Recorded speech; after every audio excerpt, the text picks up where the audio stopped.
At the end of each year, I like to go through and make a year-end review, talking about the past year and the next year and all the things that I have planned or want to do. 2025 has been an awesome year from the channel. I've learned a lot from the year in the past, and now we have another year under the belt that I can take all the information for and take into the next year. One of my big goals in 2024 was to keep up the consistency. At the time, we were uploading 2 times in the week, and in 2025, I started doing 3 times a week. And we stayed very consistent to that until the last couple of months where I decided to go back to 2 times a week. One of the bigger reasons for that is it's winter time. There's less content to be produced as I cannot take the bikes out and make a fun video on riding the bike or taking it out to an event or whatever the case may be. Whenever the winter time comes, motorcycle content is obviously going to be a little bit of a struggle. I live in Wisconsin, so we get snow, it's very cold, and there's not too many things to do outside other than maybe take a dirt bike out or something of that occasion. I decided to go back to 2 times to keep up the quality of the videos and make them a little bit longer, which was also another one of my goals in the past year. If you haven't been updated on my clips channel or my Instagram and wondering where some of the projects are, I want to get that out of the way before we talk about some of the other things. On the table behind you is the Ariel Square 4, and that bike has been apart for several months. The issue with it was during the summertime, I wanted to just get out, ride, and experience the summer. As the fall arrived, myself and my dad were slowly getting the bike ready for the head to be put back on. It blew the head gasket for those who do not know, and our time schedules just do not align, so we haven't been able to find a good time for it. Eventually we started to get to work, and now I've been waiting for parts for 2 months, 3 months. They were sitting in port for a while, and now the package is lost conveniently enough. All of that will be covered in the Ariel video when it comes out, whenever I get the parts. That's the only thing we're waiting for, which is unfortunate as it is taking up the motorcycle service bench. Coming in 2026, I want to add a second service bench. I've made enough room for it to work, but going through some of the other motorcycles that you haven't seen in a while, the RD350 is on a pause. I want to do more of a comprehensive rebuild on the motorcycle. We got it running, but there's a few issues that I really want to look into before I decide to fire it up and just ride it down the road. I do have a part 2 video with that bike. I serviced the carburetors, did a few other things, but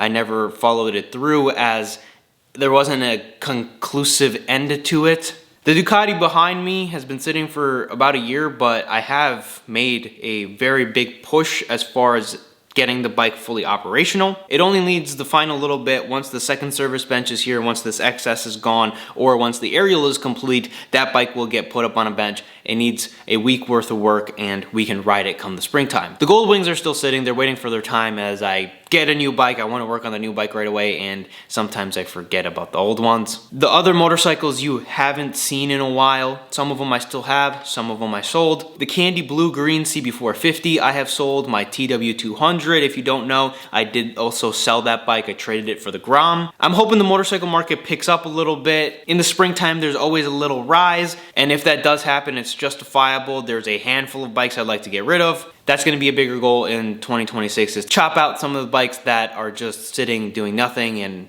really caring about the bikes I want to care about. Now that brings me to the next point on some of the bikes you haven't seen in a while. Bike like the XS650, my Triumph Bonneville, my CB550, you don't really see them unless you're a follower of the Clips channel or I make a post about it. They're just in the background and sometimes you might catch a glimpse of them. In the future, I want to do a better job of showing those bikes more consistently as they kind of disappear for a year or a year and a half or whatever it is, and then they reappear on the channel like, oh, I'm gonna work on it, and you're like, you still have this bike? Yeah, I still have it. I do have a new content strategy I want to try out, and that's going to be the better part of the beginning of 2026 and seeing how it works. For those who like the mechanical videos, getting the bikes running again, servicing the bikes, or some of the weird things about the motorcycles that need to be done as you do own them, I think you'll enjoy the new style a lot more, but also it incorporates a little bit of everything. Now, why haven't I worked on the motorcycles? A couple of different reasons. Number one, I got distracted with riding. I bought a CRF 250R, I bought a supermoto bike at the end of the year. I also just had a few bikes that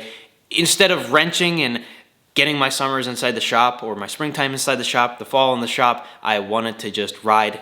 I decided to ride the motorcycles and occasionally service one here and there, but I really just wanted to get some seat time on the bikes. And that took a majority of the summer. Also, next year is going to be fun as I have a track bike and we have a track that's not too far away from us, a couple of tracks that are not too far away from us, which are fun and I just want to get some track time. That's not going to be a huge content thing, just like the dirt bike. I never really made too much riding content with it, but I would like to make some videos. Not sure if that's something that's going to be enjoyable for you or not, but I like to do it whether it's on video or not. If you guys did miss my Supermoto video, it's one of my favorite videos I've made in a very long time. If you're not into Supermoto or anything of that nature, I think the video is still a fun watch. I'm excited to get the bike on the track next year, and I'm itching. I see the bike every single day, and all I want to do is ride it. Now, as far as the goals go for next year, my biggest goal is to try a new style of content out that incorporates more of the motorcycles you haven't seen in a long time. More wrenching, more riding, just that kind of stuff. Higher quality videos. For those who do not follow any of my other social medias, I do have a clips page for all of my motorcycle clips that do incorporate the bikes that you don't see as often as you do on this channel. I have my car page, which was my main channel for a very long time.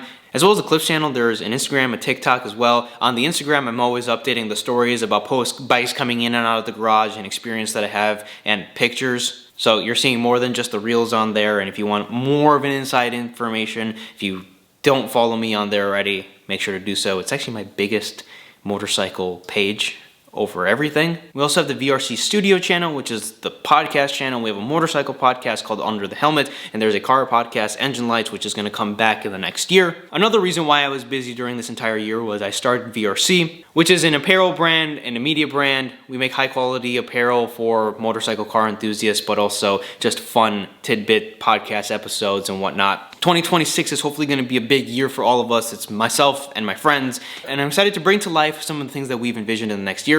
If you're not following that already, I'll leave a link to our website. You guys can check out the couple of things that we have live already.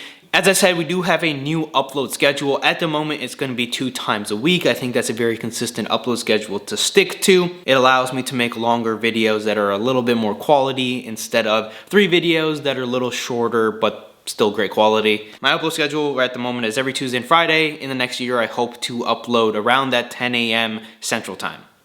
That's the goal I'm setting for myself. In the next year, I want to do a couple of higher quality shoots. I think that would also be fun, but I'd love to know what you guys want to see out of the channel, what kind of videos, riding videos, new bikes, old bikes, anything, any ideas, I'd love to hear them.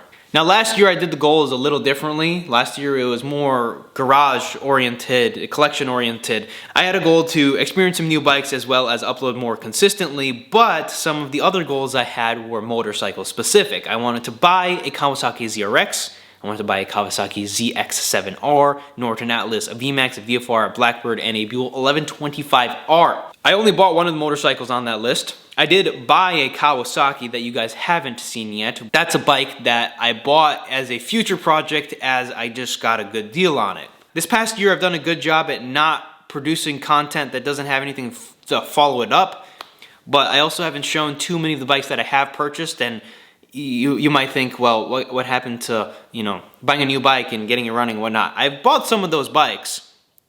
I just haven't made content on them. Or if I have, I just haven't posted content on them. I did buy a Yamaha VMAX. That's the only motorcycle on the list that I did purchase. I bought that at the very beginning of the year. In fact, I might have already purchased that bike when I made the last video. I can't remember if those time schedules overlapped or not. I don't have too many goals as far as motorcycle specific. I'd love to buy a Kawasaki. The 2 bikes I'm realistically missing out of my 70s motorcycle collection, 70s Japanese bike collection, are the Z1 and the H1 or H2. I'd love to purchase one of 2 of those bikes, if not both of them. But the market on those is so crazy, and they're so sought after, and they're so unrealistically priced that I'm just waiting. They're constantly coming down in value, and we'll see what happens at Mecum. But I have a sneaking suspicion those bikes will get cheaper and cheaper as time goes on. Or I should say less and less expensive, because some people paid $50,000 for them, and I don't understand why. But I digress. I always try to answer every single comment I get. If you guys have questions, whatever it is. I also like to thank all of you for anyone who's reached out, whether you've commented information, helpful tips, whether you've emailed me, whatever it is. I always have people reaching out about all the different bikes and the experts that make it a lot easier to help share information. If I make a mistake on something in the video, someone corrects it, and going forward I can correct my mistake. Or someone gives me a helpful tip on something that is to come in the future with one of the bikes. All of the information, any comments, all of that has been super helpful, and I'd like to thank everyone. I always like to answer or engage with any single comment I get. I think that's something hopefully that you see. If you guys ever have something that isn't a business or a professional question or tip or something, and you don't really want to email me, I try to answer all of my Instagram DMs on a timely basis. Sometimes I don't get all the messages on there, not because I have a bunch of them, just because Instagram is weird. I think I've dragged this video on long enough. If you guys did enjoy the video, leave me a like, comment, and subscribe. As always, I will see you guys in the next video. Next year is going to be a whole lot of fun, and I'm excited for what is to come.